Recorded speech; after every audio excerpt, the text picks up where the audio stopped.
اب آپ یہ دیکھیں کہ یہ میل پارٹنر کے ساتھ کیا کر رہی تھی, صرف اور صرف میٹنگ کے لیے جاتی ہے. سم ٹائمز یہ میل پارٹنر کو ڈیورنگ میٹنگ اور جسٹ آفٹر میٹنگ خود کھا جاتی ہے. یہ اپنے میل پارٹنر کو خود ہی کھا جاتی ہے. اب یہ سارا کا سارا گھر کس سے چلا رہی ہے؟ خود چلا رہی ہے. تو جو گھر ایک عورت چلاتی ہے وہ کیسا گھر چلے گا؟ کمزور ہوگا. وہ ایسا ہی ہوگا جیسے ایک مکڑی کا گھر ہوتا ہے. اتخذت بیتن, بناتی ہے وہ اپنا گھر, لیکن اللہ تعالیٰ فرماتا ہے وَإِنَّ أَوْهَنَ الْبُيُوتِ لَبَيْتُ الْعَنْكَبُوتِ, اور بے شک سب سے کمزور ترین گھر کس کا ہے؟ مکڑی کا گھر ہوتا ہے. لَوْ كَانُوا يَعْلَمُونَ, کاش کہ تم لوگ جان لیتے. اللہ سبحانہ تعالیٰ نے مکڑی کے گھر کے بارے میں تو یہاں پہ مجھے اور آپ کو بتایا. ہم اگر یہاں پر دیکھیں تو جو فیمنزم کا نعرہ لگاتے ہیں اور آزادی نسواں کے دعوے کرتے ہیں اور چارٹر پہ اٹھ کے خوب جو ہے وہ عورت کی آزادی کے قائل ہیں, عورت کو یہ کرنا چاہیے, عورت کو وہ کرنا چاہیے, مرد عورت کو اللہ نے ایک جیسا بنایا, ایک جتنے حقوق دیے, حالانکہ ایسی بات نہیں ہے. ہمارے دین میں عورت اور مرد کے اندر اللہ تعالیٰ نے ڈفرینس رکھا ہے, اور ایک گھر کے نظام کو چلانے کے لیے بھی اللہ تعالیٰ نے مرد کو عورت کے اوپر ایک درجہ اوپر رکھا ہے. قرآن میں آتا ہے علیہن درجہ, سورہ النساء میں آتا ہے الرجال قوامون علی النساء, کہ مرد عورت کے اوپر قوام ہے. تو گویا ہمیں مردوں کی برتری کو تسلیم کرنا ہوگا, اس کے بغیر ہمارا گھر نہیں بن سکتا. اور ہم یہ بارہ پڑھ چکے ہیں کہ اللہ تعالیٰ نے مرد کو قوام اسی لیے بنایا تھا کہ اللہ تعالیٰ ایک ادارے کو چلانے کے لیے ایک ہی لیڈر چاہیے ہوتا ہے نا, ادارے کا سربراہ ایک ہی ہوتا ہے. دو سربراہ بن جائے تو ادارہ نہیں چل سکتا. تو مکڑی اپنا ادارہ کیسے چلا رہی ہے؟ میل پارٹنر چلا رہا ہے اس کا ادارہ نہیں, وہ اکیلی چلا رہی ہے. میل پارٹنر کے ساتھ تو صرف اس نے میٹنگ کرنی ہے. میل پارٹنر جو ہے نا اس کا, مکڑی کا, یہ بچوں کے لیے کھانا لانے کا انتظام بھی نہیں کرتا, بچوں کے لیے کھانا لانے کا بھی انتظام نہیں کرتا. کوئی اس کے اوپر ذمہ داری نہیں ہوتی کہ یہ اپنے بچوں کے لیے جو پیدا ہو گئے اب ان کے لیے کھانے کا بندوبست کرے. ایسا ہرگز بھی اس کے اندر نہیں ہوتا. یہ مکڑی خود ہی کھانے کا بندوبست بھی کرواتی ہے اور خود ہی سارا کچھ دیکھتی ہے. گویا سنگل پیرنٹ والا یہ گھر ہوتا ہے. نہیں, وہ چھوڑ دیتی ہے, خیال نہیں رکھتی.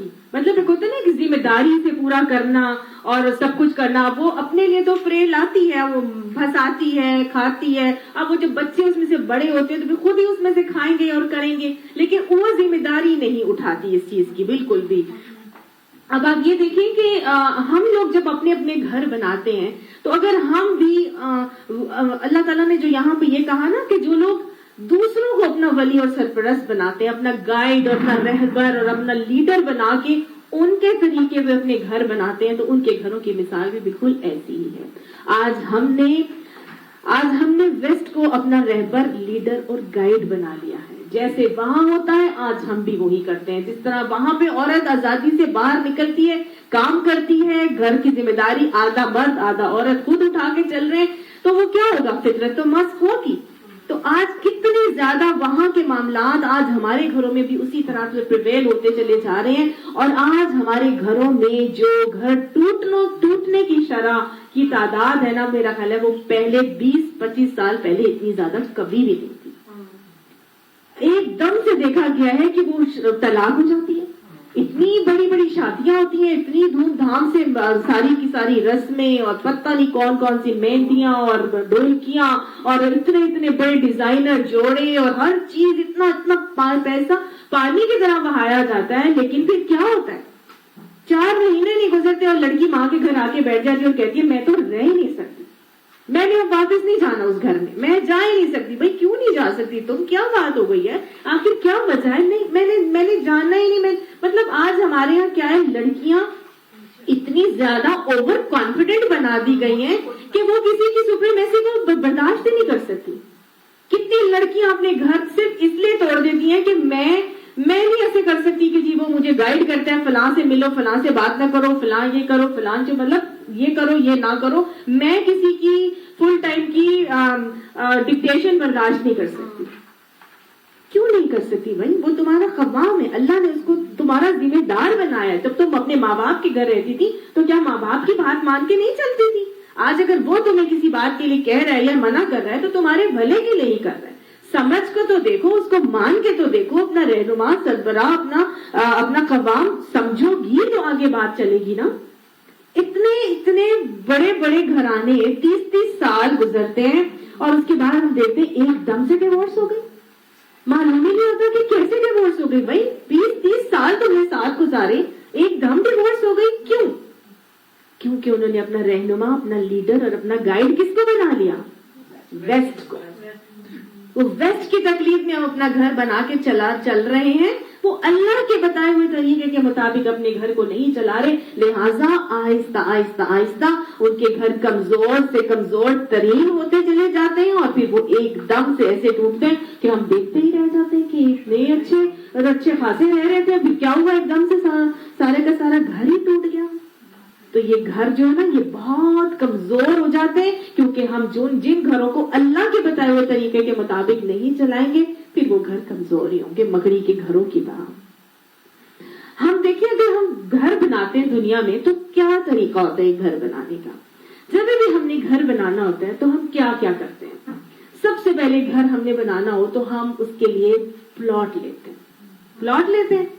ہم سلیکشن آف پلاٹ کرتے ہیں, کہاں گھر بنانا ہے, کون سے علاقے میں لیں, کتنا بڑا ہو, کیسا ہو, کہاں ہونا چاہیے, ایسا ہی ہے نا. تو ہم سب سے پہلے پلاٹ کو سلیکٹ کرتے ہیں. جب ہم پلاٹ سلیکٹ کر لیتے ہیں تو پھر اس کے نقشہ وقشہ سارا کچھ بنتا ہے. کوئی لوگ بہت ہی آباد علاقے میں چاہتے ہیں اور کوئی بازاروں میں چاہتے ہیں گھر, اور کوئی کہتے ہیں نہیں جی سنسان گنجان آباد علاقہ, کوئی ہے نا, ہر ایک کی اپنی اپنی پرائیورٹی ہے. اس کے بعد کیا ہوتا ہے, جب ہم گھر پلاٹ سلیکٹ کر لیتے ہیں تو ہم نقشہ وقشہ بنواتے ہیں آرکیٹیکٹ سے یا ڈیزائنر سے. پھر ہم کیا کرتے ہیں, اس کے بعد ہم گھر کی شروعات کرتے ہیں, تعمیر شروع کرتے ہیں. کنسٹرکشن ہوتی ہے تو سب سے پہلے کیا کیا جاتا ہے, بنیادیں رکھی جاتی ہیں, اس کی بنیادیں کھودی جاتی ہیں. بنیادیں کھود کے پھر بنیادوں میں کچھ ڈالا جاتا ہے. کیا ڈالتے ہیں, اینٹی ٹرمائٹ وغیرہ ڈالتے ہیں نا, تاکہ اس میں لگ نہ جائے, دیمک نہ لگ جائے, کیڑے نہ آ جائیں. تو پھر کیا ہوتا ہے, ان کی بنیادوں میں کوئی چیز ڈالی جاتی ہے تاکہ پھر بنیادیں مضبوط ہو, سریے ڈالے جاتے ہیں. پھر وہ بنیادوں کو مضبوط کیا جاتا ہے, ان کو دیمک سے بچانے کے لیے مختلف قسم کی چیزیں ڈال کے اسپرے وغیرہ کروا کے پھر بنیادیں جب کھڑی ہو جاتی ہیں پھر اس کے بعد دیواریں کھڑی کی جاتی ہیں. دیواریں جب کھڑی ہوتی ہیں تو اس کے بعد کیا ہوتا ہے, پھر اس کے بعد چھت ڈالا جاتا ہے. پھر چھت بھی جب ڈل جاتا ہے تو اب ہم نے کیا کرنا ہے, اس کے اوپر دروازے, کھڑکیاں, کلئی اور آرائش اور زیبائش کا معاملہ اور روغن وغیرہ کرواتے ہیں. ایسے ہی ہوتا ہے تب پھر گھر بن جاتا ہے. تو اگر ہم اپنے گھروں کی تعمیریں جو ہم ہمارا معاشرے کی گھروں کی تعمیر ہے, یہ کیسے کریں گے ہم اسلامی بنیادوں پہ اگر ہم کرنا چاہیں گے تو اس کا کیا طریقہ ہے جو اسلام مجھے اور آپ کو سکھاتا ہے. پلاٹ کی سلیکشن کیسے کی جائے گی. گھر بن رہا ہے, ایک اسلامی معاشرے کا بیسک یونٹ بن رہا ہے, میاں اور بیوی کو سلیکٹ کیا جا رہا ہے, ایک جوڑا سلیکشن ہو رہی ہے. پلاٹ کی سلیکشن ہے نا, لڑکی والوں کو لڑکا چاہیے, لڑکے والوں کو لڑکی چاہیے. کیسی سلیکشن کی جائے گی؟ اسلامی بنیادوں پر. کیا گائیڈنس ملتی ہے ہم کو؟ آپ صلی اللہ علیہ وآلہ وسلم نے ہمیں سمجھا دیا کہ جب لڑکی کے لیے کیا دیکھنا ہے. لڑکی کے لیے آپ صلی اللہ علیہ وسلم نے فرما دیا کہ جب تمہیں کسی ایسے شخص کا پیغام آئے جس کے اخلاق اور اس کے دین سے تم مطمئن ہو تو اپنی بیٹی کا نکاح اس کے ساتھ کر دو. ہم کیا دیکھتے ہیں, اخلاق اور دین کبھی ہم نے دیکھا؟ پیسہ ہی دیکھتے ہیں. کتنی گاڑیاں ہیں, گھڑی کون سی ہے, موبائل کون سا ہے, کیسے برانڈ پہنے ہوئے ہیں, ہے نا. ہم یہ دیکھتے ہیں. اللہ تعالیٰ پینڈو تو نہیں ہے. اور کیا کبھی کسی نے پوچھا نماز پڑھتے ہو 5 وقت کی؟ کبھی کسی نے پوچھا کہ مسجد میں کبھی اذان دی ہے؟ کبھی کسی نے پوچھا کہ جماعت با جماعت کروانی آتی ہے؟ کوئی نہیں پوچھتا. دنیاوی خوب پوچھتے ہیں کیا, ہاں جی ڈاکٹر ہے, انجینئر ہے, یا جی کتنی کوالیفیکیشن ہے, کون سے جگہ سے اسکولنگ ہے, کالج کون سا تھا, جاب کون سی ادارے میں کرتا ہے, بزنس کیسا ہے, باپ کیا کرتا تھا. اس قسم کی مختلف چیزیں ہم ضرور دیکھتے ہیں اور پوچھتے ہیں, لیکن جو اصل چیز ہے اخلاق اور اس کے دین سے تم مطمئن ہو تو اپنی بیٹی کا نکاح اس کے ساتھ کر دو.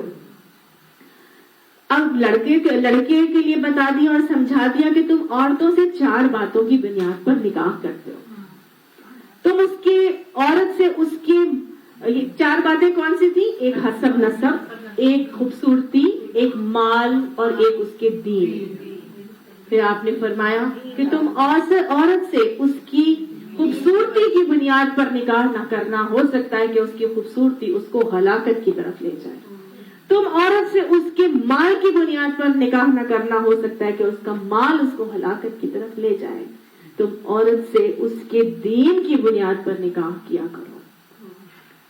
اور آپ نے فرمایا تھا نا 3 چیزیں جمع کرنے کے، دنیا ساری کی ساری متاع ہے لیکن بہترین متاع نیک بیوی ہے.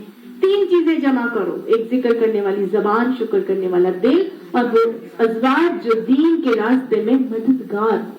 ہم یہی نہیں دیکھتے، ہم باقی سب کچھ دیکھ رہے ہوتے ہیں. لڑکی کیسی ہو، لمبی ہو، خوبصورت ہو، پتلی ہو، دبلی ہو، اسمارٹ ہو اور بہت کیری کرنا آتا ہو اور معاشرے میں خوب سینہ تان کے چلنے والی ہو، کانفیڈنٹلی ہر ایک سے بات کرنے والی ہو. ہم صرف یہ دیکھتے ہیں، ہم یہ دیکھتے ہیں. لیکن ہمارے نبی ہمیں کیا پلاٹ سلیکشن میں کیا سمجھا رہے ہیں کہ تمہارا بھلا ہو کہ تم عورت سے اس کی دین کی بنیاد پر نکاح کیا کرو. تو آج کے بعد اگر ہم کسی کو سلیکٹ کریں گے اپنے بیٹوں کے لیے، اپنی بہنوں، اپنے بھائیوں کے لیے، تو ہم کیسے سلیکٹ کریں گے؟ اپنے دیوروں کے لیے تو ہم کیسے سلیکٹ کریں گے؟ دین کو پرائیورٹی بنائیں گے انشاءاللہ. کیونکہ دین کو جو پرائیورٹی بنا لے گا تو پھر آگے کے کام خود بخود آسان ہو جائیں گے. اب پلاٹ کی سلیکشن ہو گئی. اب پلاٹ کی سلیکشن کے بعد دوسرا مرحلہ آتا ہے اس کی بنیادیں رکھنے کا. اب جب گھر کی شروعات اور تعمیر کی جاتی ہے تو اس کی بنیادوں میں کیا چیز ڈلے گی؟ بنیادوں میں تو ہمیں کچھ بھی نظر نہیں آتا نا. کوئی چیز نظر آتی ہے بنیادوں میں ہم نے ڈالی ہے؟ گھر نظر تو ہمیں اوپر والا سٹرکچر ہی نظر آتا ہے، بنیادیں تو کسی کو بھی نظر نہیں آتی. بنیادوں میں وہ چیزیں ہوں گی جو ہمیں ظاہرتاً نظر نہیں آتی، وہ ہماری روحانی عبادات ہوں گی. اگر گھر کی بنیاد میں ہی تقویٰ رکھ دیا جائے، خوف خدا ڈال دیا جائے، مرد کے دل میں بھی، عورت کے دل میں بھی، گھر والوں کے دل میں بھی، یہ وہ چوکیدار ہے جو کسی گھر میں آ جائے تو پھر معاملات کی اصلاح کرنا مشکل نہیں ہوتا. پھر کسی اور آؤٹ سائڈ فورس کی ضرورت نہیں رہتی اللہ کی دین کی باتوں کو قائم کرنے کے لیے. صرف ایک تقویٰ کا چوکیدار اگر انسان کے دل میں موجود ہے، جو گھر کی بنیادوں میں لڑکے کی بھی ڈالنی ہے اور لڑکی کی بھی ڈالنی ہے، پھر انشاءاللہ جب تقویٰ ڈال دیا، صبر ڈال دیں، شکر ڈال دیں، پھر قناعت ڈال دیں. آپ صلی اللہ علیہ وسلم نے قناعت کا سبق دے کے بھیجا تھا اپنی بیٹی کو کہ فاطمہ علی تنگ دست ہے، اس کو سوال کر کے رسوا نہ کر.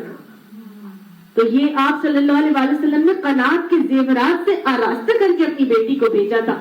آج ہمیں بھی اپنی بیٹیوں کو قناعت کے زیورات سے آراستہ کر کے بھیجنا ہے کہ ہر حال میں راضی برازاں رہنا. جب قناعت ہوگا، صبر ہوگا، شکر ہوگا، توکل علی اللہ ہوگا اور اللہ کے تقویٰ دلوں میں ہوگا، بنیادوں میں اگر یہ چیزیں پڑ گئی تو انشاءاللہ وہ گھر بہت ہی خوبصورت مضبوط ترین بنیادوں والے ہوں گے. اب جب گھروں کی دیواریں تعمیر کی جاتی ہیں تو یہ دیواریں کس چیز سے تعمیر کی جائیں گی؟ بنیادوں میں وہ چیزیں آ گئی تھی جو ہماری روحانی عبادات تھی. تو پھر اب ہماری جسمانی عبادات، جو مالی عبادات ہیں، جو اب ہماری حقوق اللہ کے حوالے سے اور حقوق العباد کے حوالے سے چلیں گی، وہ ہمارے گھر کی بنیادیں کے بعد ہمارے گھروں کی دیواروں کی تعمیر کرنے والی ہے. ہمارے گھروں کی تعمیر کس سے ہوگی؟ حقوق اللہ والی عبادات سے ہوگی، نماز سے ہوگی، خشیت والی نماز سے، پھر روزے سے ہوگی، پھر ہم اذکار کریں گے، پھر ہم بہترین معاملات لوگوں سے کریں گے، ہمارے پڑوسیوں کے ساتھ، ہمارے گھر والوں کے ساتھ. حقوق العباد میں ہر چیز ہم لے کے چل رہے ہیں. اپنے جو ہمارے ملازم ہیں ان کے ساتھ کیسے ہیں، اولاد کے ساتھ کیسے ہیں، اپنی ساس سسر کے ساتھ معاملات کیسے ہیں، ہمارے گھر سسرال کے ساتھ معاملات ڈیلنگز کیسی ہیں، ہمارے میکے کے ساتھ ڈیلنگز معاملات کیسے ہیں، ہمارے پڑوسیوں کے ساتھ کیسے ہیں. ہر طرح کے حقوق العباد اور حقوق اللہ والی عبادات سے جب ہماری گھر کی دیواریں تعمیر ہوں گی تو پھر آگے معاملہ چھت کا آ جاتا ہے. چھت کون بناتا ہے گھر کی؟ یہ دونوں مل کے بناتے ہیں. یہ مرد اور عورت، یہ جو لڑکا اور لڑکی ہے، یہ دونوں مل کے گھر کی چھت بناتے ہیں. لڑکے کو کچھ سوچنا ہے اور لڑکی کو کچھ سوچنا ہے، یہ دونوں مل کر گھر کی چھت بناتے ہیں. لڑکی کیا سوچے گی؟ الرجال قوامون علی النساء. الرجال کو، اس